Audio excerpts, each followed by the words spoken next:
देश में कई कार्य किए जा रहे हैं। इस नाते परिवहन क्षेत्र में मध्य प्रदेश में कुछ बदलाव किए गए हैं। चेक पोस्ट संबंधी नई व्यवस्था जल्द लागू की जा रही है। मुख्यमंत्री डॉक्टर मोहन यादव ने कहा कि 1 जुलाई से परिवहन चेक पोस्ट जो अन्य प्रांतों की सीमा पर वाहनों के आवागमन के संबंध में भूमिका अदा करती है, वहां संबंधित जिला प्रशासन के साथ तालमेल कर वर्तमान में हो रही अव्यवस्थाओं को दूर करने और पारदर्शी व्यवस्था लागू करने का कदम उठाया गया है। क्योंकि मध्य प्रदेश सुशासन के लिए जाना जाता है, परिवहन व्यवस्था के संबंध में शिकायतें प्राप्त होने पर राज्य शासन द्वारा सख्त कार्रवाई की जाएगी। यशस्वी प्रधानमंत्री के नेतृत्व में सुशासन का शासन पूरे देश में चल रहा है। मध्य प्रदेश में भी हमने बदलाव किया है।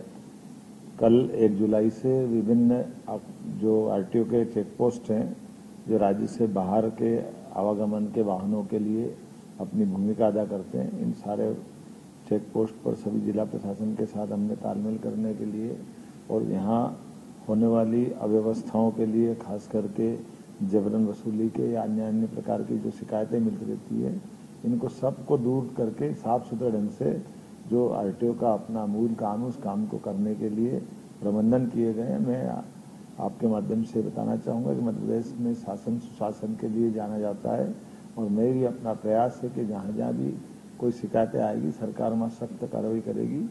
उम्मीद करता हूं कि आरटीओ के इस चेक पोस्ट के बाद हमारे बड़े पैमाने पर आवागमन वाले सभी प्रकार के भारी वाहनों के संचालकों को, चालकों को, सबको कोई असुविधा नहीं होगी।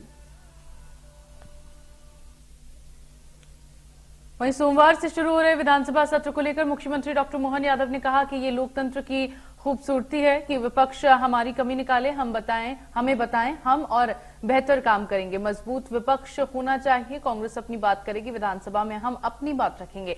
लोकतंत्र में विपक्ष सरकार की कमियां निकालेगी और सरकार अपनी अच्छाइयां बताएगी। वहीं हार को लेकर हो रही कांग्रेस की बैठक पर सीएम ने कहा कि कांग्रेस को आत्ममंथन करना चाहिए। खूबसूरती है कि पक्ष विपक्ष के लिए चर्चा करने के लिए विधानसभा सबसे श्रेष्ठ मंच होता है।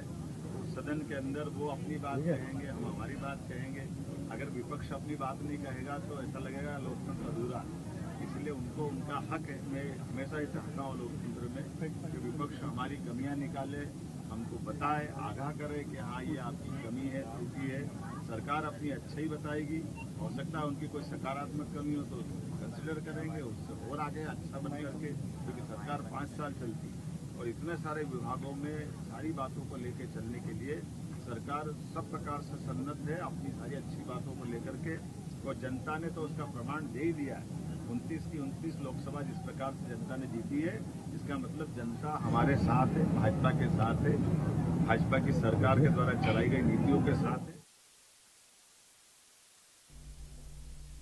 और इसी बीच चलिए एक बड़ी खबर सामने